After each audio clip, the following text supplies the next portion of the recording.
Olá, meus queridos irmãos, irmãs e amigos. Novamente renova em nós o prazer da sua audiência. E é com grande alegria que voltamos a nos reencontrar. Por isto, recebam os cumprimentos fraternais da 8ª Igreja Batista Filadélfia de Curitiba, patrocinadora deste programa evangélico, bem como de seu pastor Luiz Pedroso. Hoje vamos estudar mais uma lição importante que é da autoria da psicóloga Gláucia Lima e que tem como título Caminhos permeados pelo amor responsivo. Então, quais são os objetivos da presente lição? Primeiro, conhecer o que a Bíblia ensina sobre o amor responsivo. Deus nos ama. Nós amamos a Deus e, consequentemente, ao nosso próximo. Também perceber que o amor e ódio são sentimentos antagônicos.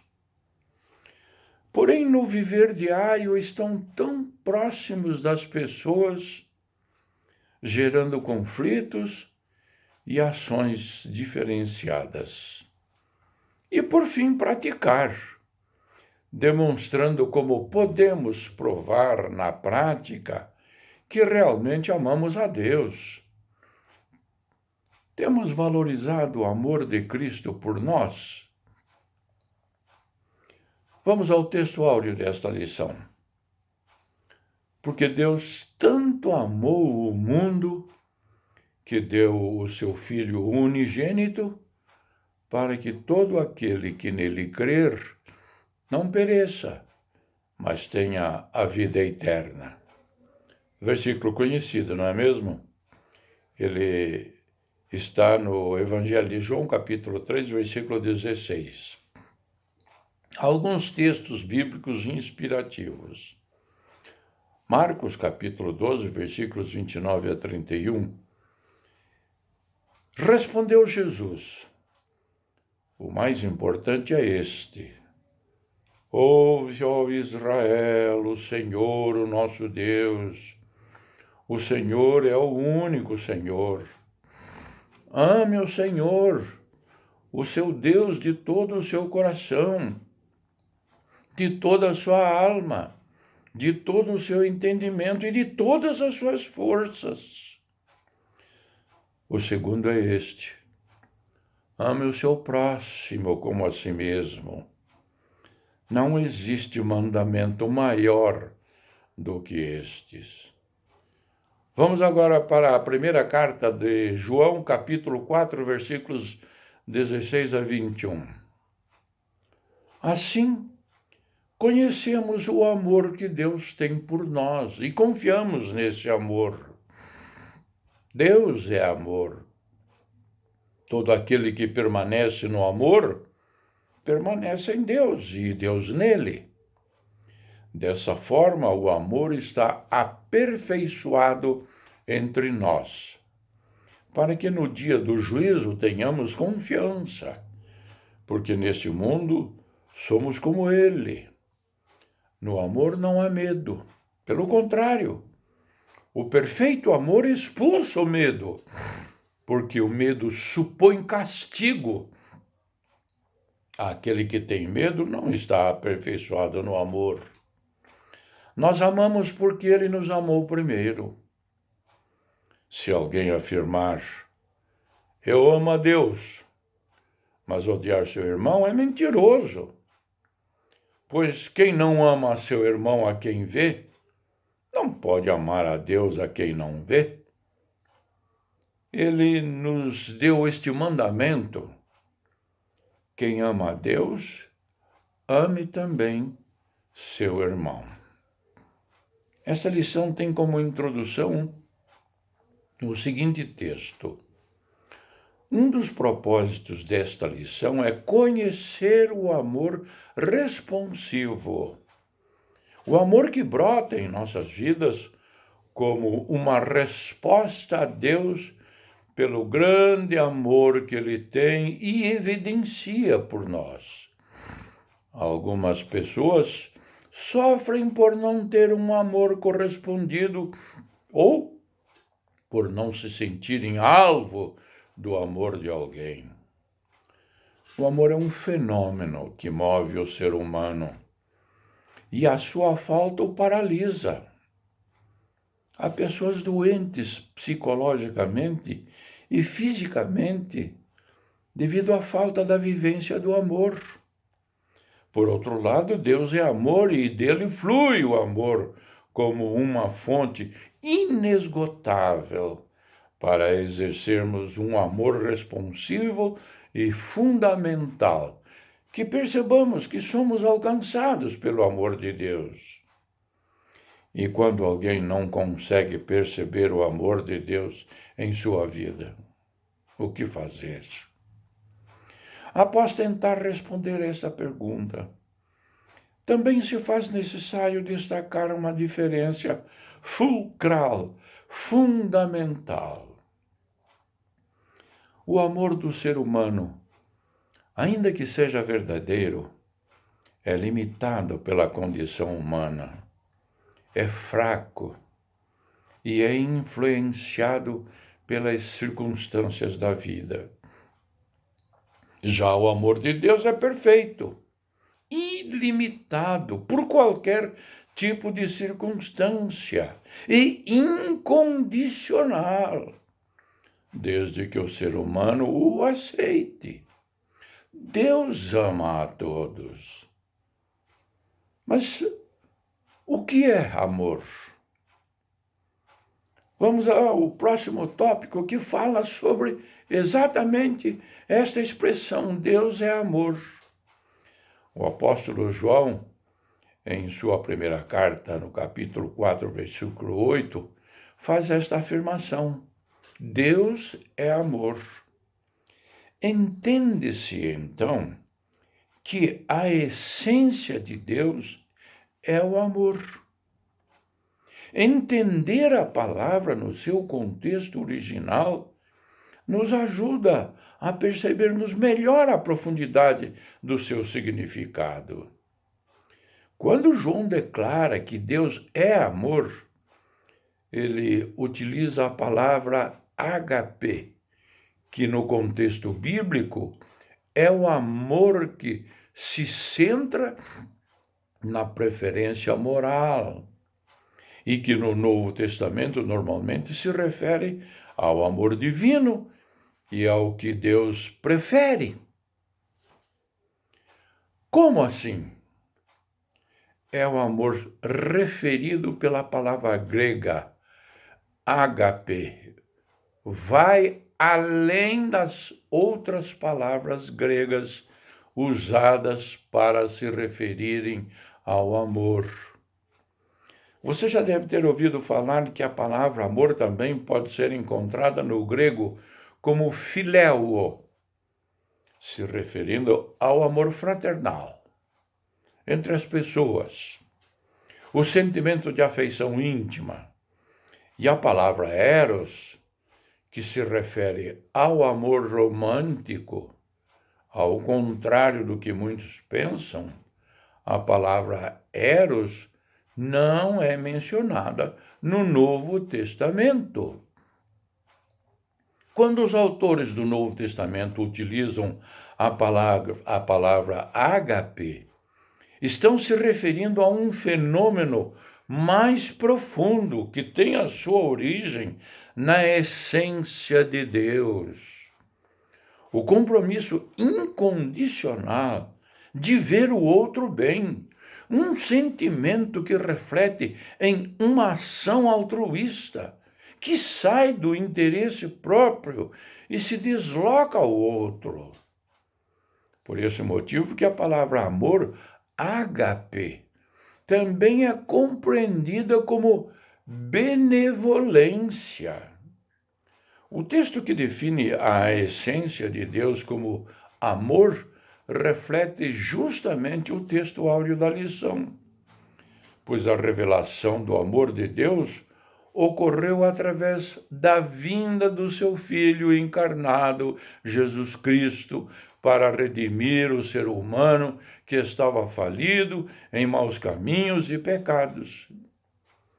Deus colocou em causa pelo ser humano o seu próprio Filho.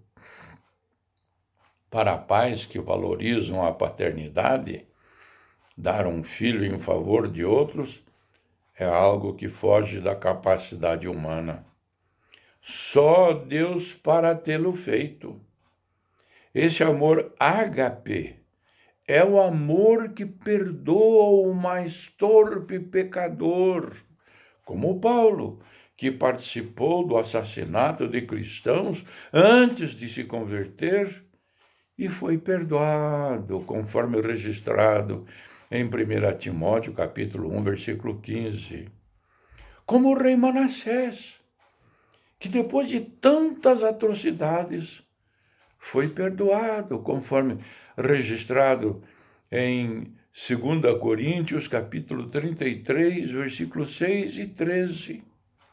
Como o povo de Israel, que mesmo sendo desobediente e obstinado, sempre foi alvo do cuidado de Deus, conforme registrado em Isaías, capítulo 12, versículos de 1 a 6.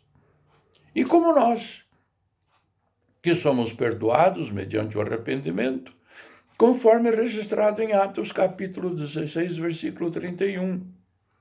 Esse amor ágape é o amor que encobre multidão de pecados.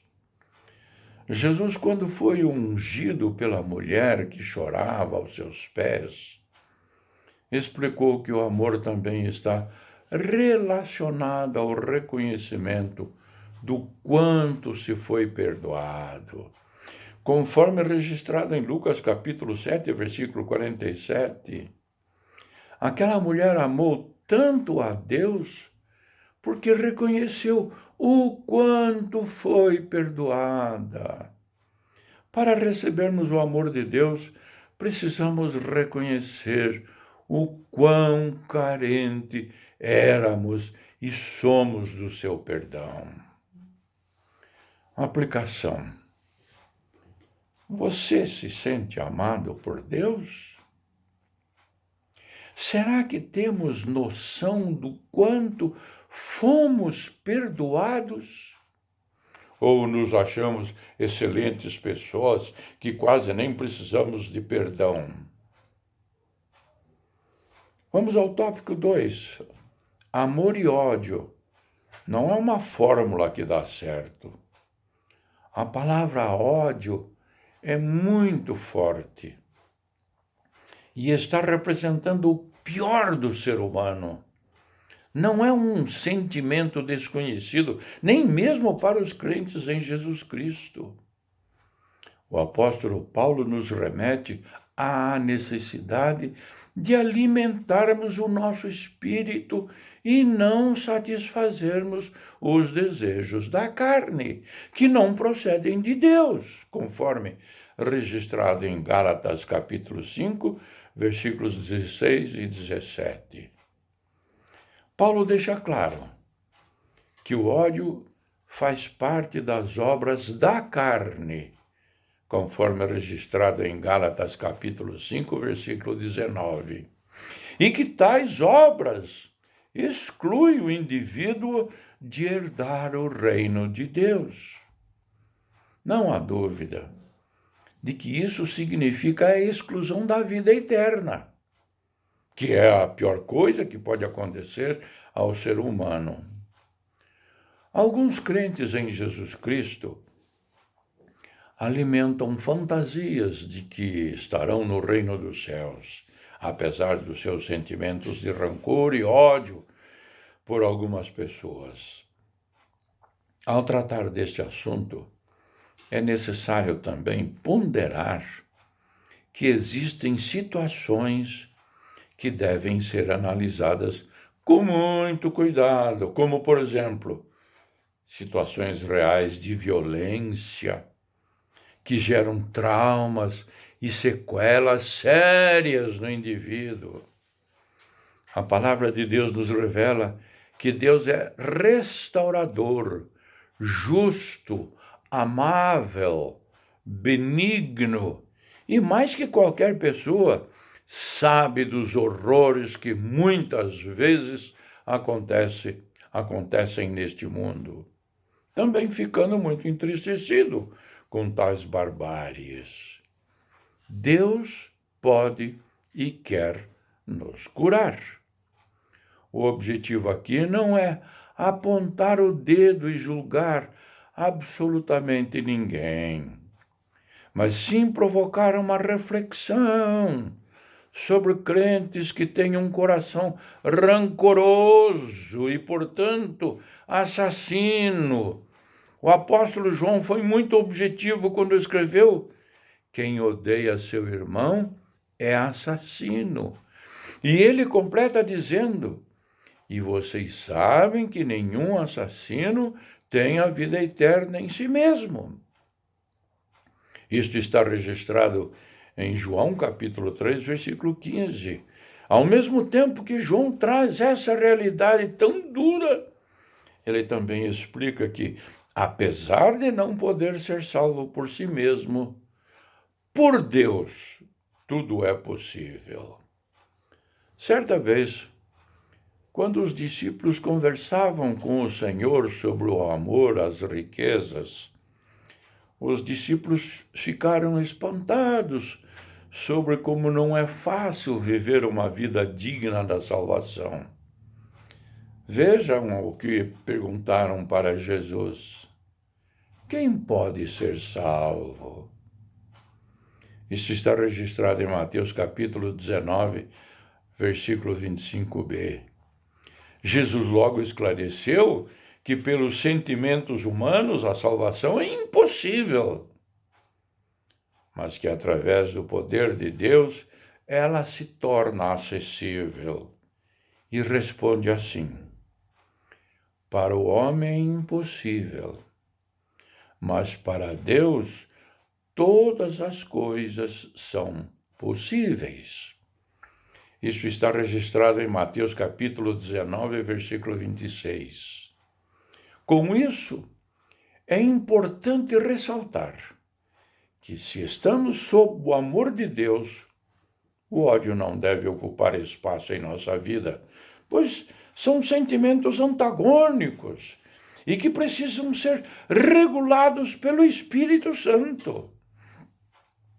Nós sabemos qual é o final do ódio, pois foi assim que Caim matou Abel. Primeiro homicídio descrito na Bíblia e, infelizmente, primeiro de inúmeros. Aplicação.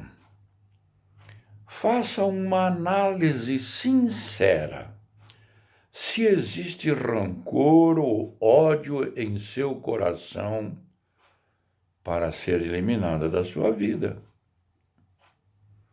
Será que os crentes em Jesus têm levado a sério a incompatibilidade do ódio com a presença de Deus?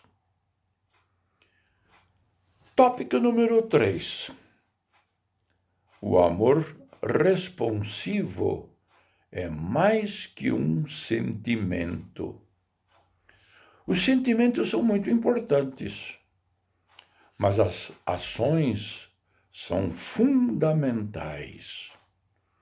Existe algo que se chama incoerência e, infelizmente, às vezes ela está presente na vida cristã. Com isso, quero dizer que podemos ter um discurso bíblico e uma ação antibíblica. E isso é incoerente. A incoerência entre o discurso e a prática também leva os indivíduos a adoecerem. Um exemplo clássico é o amado rei Davi. Ele passou por um período em que a sua prática não condizia com o seu discurso de salmos, de louvor, santidade e exaltação a Deus. Quando eu peco contra outra pessoa, eu não estou exaltando a Deus. E foi isso que aconteceu com Davi, ao ponto de ele adoecer, conforme registrado em Salmos, capítulo 32, versículo 3. Se o indivíduo recebeu o amor de Deus e teve a verdadeira noção do quanto foi perdoado, ele evidenciará a graça de Deus em suas ações para com as outras pessoas, sejam irmãos na fé ou não. Isso é o que chamamos de amor responsivo, pois as consequências de ser atingido pelo amor universal e pessoal de Deus deve provocar ações que reflitam esse amor como uma resposta. Talvez seja, em alguns momentos, difícil expressar em palavras e ações todo esse amor. Mas é aí que entra a ação poderosa do Espírito Santo, como lemos no texto de Efésios, capítulo 2, versículos 4 a 10, onde Paulo esclarece que somos salvos pela graça, por meio da fé, que não vem de nós, mas sim da parte de Deus, para a prática de boas obras. Os crentes são renascidos para exalar o amor de Deus ao próximo. Já sabemos que o próximo pode ser nosso marido, esposa ou filhos. Pode ser nosso pai ou mãe ou outros familiares. Pode ser um vizinho, pode ser um colega de trabalho ou ainda alguém que vejo pela primeira vez na vida e que precisa da minha ajuda.